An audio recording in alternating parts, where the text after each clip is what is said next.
In this video we are going to talk about is the Porsche 911 overrated.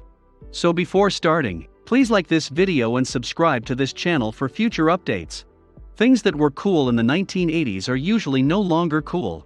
Walkmans, giant shoulder pads, and large hairdos, for example, were once the center of attention but have either developed into something better or been abandoned entirely.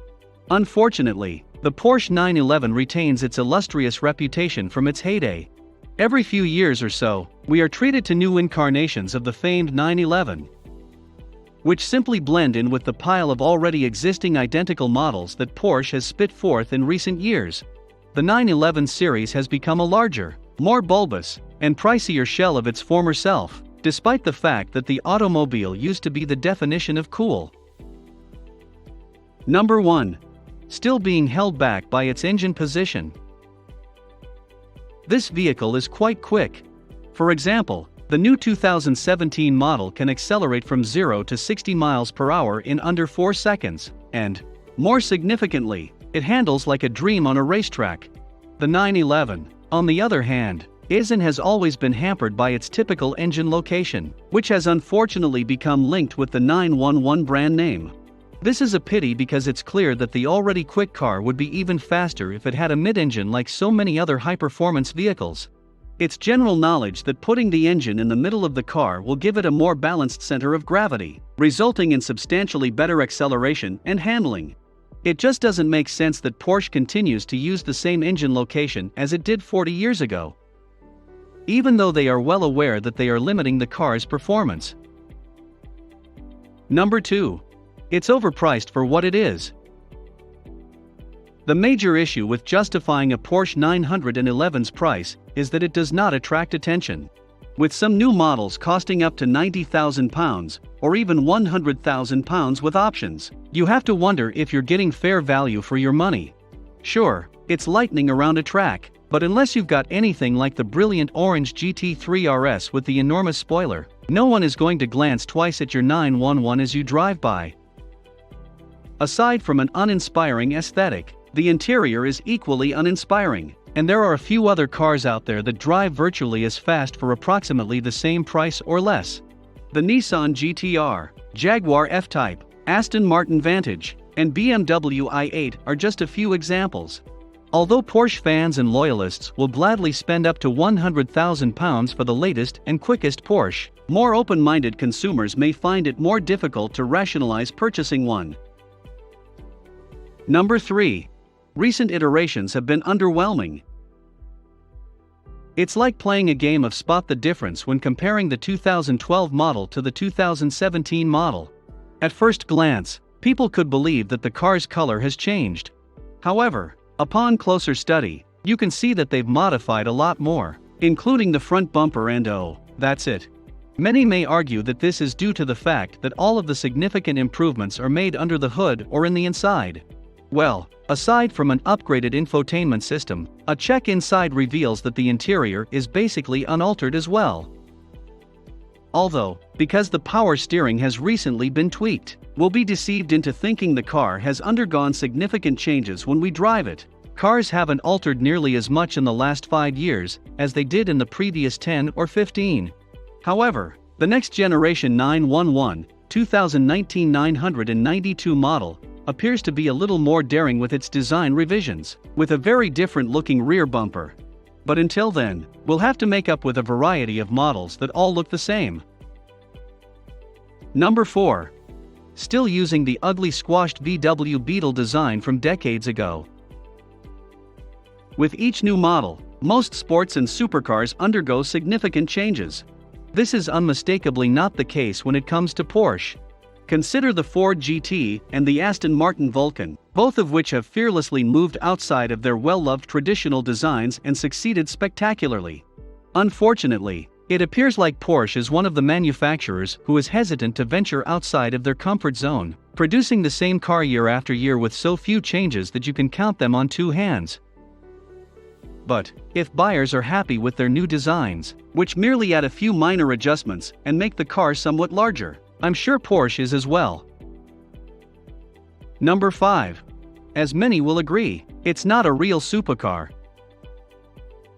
The 911 is beautiful, but if you put it next to a McLaren P1 or a Lamborghini Huracan and ask someone to pick the odd one out, they'll pick the Porsche 9 times out of 10. That's because the other two cars were unanimously chosen supercars, whereas the Turbo or Turbo S, GT2, and GT3 RS are the only 911 versions that come close to earning the label. This is because, in comparison to other supercars, Porsches are widely considered to be fairly common and common-looking. When you think of a supercar, you probably think of rarity, exorbitant prices, and general awkwardness when driving on regular roads. It's incorrect, but simply being faster than a supercar isn't enough. Supercars should be a sign of flamboyance and uncommon enough that only a select few may possess them, not the people, which the 911s are not. So there you have it. Our reasons for believing Porsche 911s are overpriced. Don't get us wrong, they're fantastic automobiles. They're just not as great as they're made out to be. They're a fantastic automobile to drive and provide a one-of-a-kind feeling and experience, but we must stop overlooking their weaknesses. The concept of owning one is appealing, but when it comes to actually purchase one, you may have second thoughts. Number 6. Maintenance cost. A Porsche 911 can cost anywhere from $24,000 to more than $150,000, depending on the year and type. The higher pricing range includes extra features such as performance accessories and luxury packages that are not included in the base versions. Because of its high-performance engine and complex interior design, a Porsche requires more maintenance than comparable cars. One disadvantage is that Porsche 911s are not as practical for regular driving as other sports cars. This implies you may use the automobile less frequently than other models, which can result in higher maintenance costs and resale value issues if you decide to sell it later. Another disadvantage of Porsche 911s is their price, which is fairly high, especially new ones. Number 7. Doesn't shout that you bought the new one. The 2020 Porsche 911 won't fill your sensitive automotive ego if you're trying to buy a car that shouts you've got the latest and best machine in your garage. Changes between 911s are slight, and it takes a committed fan to notice them. Of course, this isn't a problem because Porsche has a devoted following. Number 8. Multimedia system requires patience and practice. The 911's multimedia system is adequate, although there is a learning curve. Other menus are way too long, and some operations, such as tuning in favorite radio stations, are significantly more difficult than they need to be. Apple CarPlay is also accessible, however, Android Auto is still unavailable. Number 9. Useless rear seats. If you need to transport people and freight, Porsche will gladly sell you a sedan or SUV. This is useful because the 911's rear seats are ineffective for adults. Consider them nothing more than a front-mounted trunk extension. Number 10. Seriously skimpy on standard safety features.